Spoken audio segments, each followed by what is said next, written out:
तीन राज्यों के चुनाव में करारी हार के बाद अब कांग्रेस पार्टी ने लोकसभा चुनाव में उतरने की अपनी रणनीति को बदलना शुरू कर दिया है। परंपरागत तौर तरीकों और मुद्दों को लेकर कांग्रेस ने 5 राज्यों के विधानसभा चुनाव में पूरे दमखम के साथ उतरने का फैसला लिया था।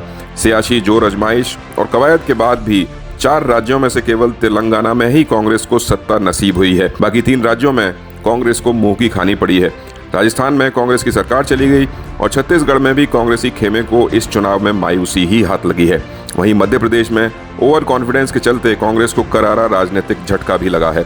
राज्यों के चुनाव से सीख लेकर अब कांग्रेस लोकसभा चुनाव की रणनीति को बदलकर सियासी समर में उतरने की तैयारियों में जुट गई है। चुनाव से पहले कांग्रेस पार्टी अब संगठन की मजबूती पर काम करना शुरू कर चुकी है। दरअसल कांग्रेस का अंदरूनी संगठन बेहद कमजोर हालत में है। सत्ता से दूर कांग्रेस के निचले स्तर के नेताओं और कार्यकर्ताओं का मनोबल काफी गिरा हुआ है। कार्यकर्ताओं में जोश की कमी भी दिखाई दे रही है। जिलों और नगरों में कांग्रेस की कमेटियां बेहद कमजोर स्थिति में है। यही नहीं, चुनाव में उतरने के लिए कांग्रेस के पास बूथ स्तर पर भी कोई मजबूत टीम नहीं है। लोकसभा चुनाव में बेहतर प्रदर्शन करने के लिए कांग्रेस खासतौर पर यूपी पर फोकस करके चुनावी रणनीति पर आगे बढ़ रही है।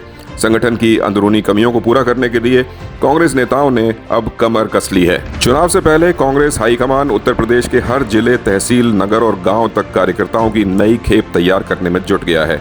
इसके साथ ही नए सिरे से जन आंदोलन शुरू करने को लेकर भी कांग्रेसी नेता नई रणनीति बनाने में जुट गए हैं। इसके तहत पार्टी के फ्रंटल संगठनों को अलग अलग मोर्चे पर काम करने के निर्देश दिए गए हैं।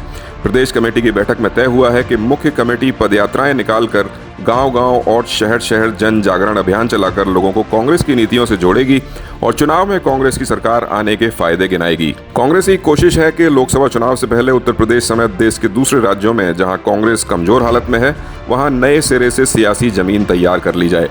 खासतौर पर उत्तर प्रदेश पर फोकस करके ही कांग्रेस चुनावी समर में आगे कदम बढ़ा रही है। इस रणनीति को आगे बढ़ाने के लिए कांग्रेस ने प्रदेश मुख्यालय पर जिलों और शहरों के मुखिया की बैठक भी बुलाई है।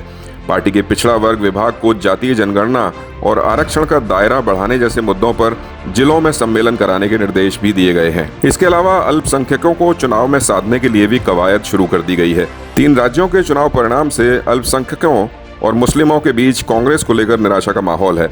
ऐसे में इन वर्गों की निराशा दूर करने के लिए कांग्रेस ने नेताओं को मैदान में उतारने का फैसला किया है।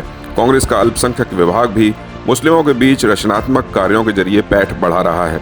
दलितों को लुभाने के लिए दलित गौरव संवाद कार्यक्रम चलाया जा रहा है। बूथ प्रशिक्षण के साथ ही कांग्रेस नए सिरे से जन आंदोलन की रणनीति तैयार करने में जुटी हुई है।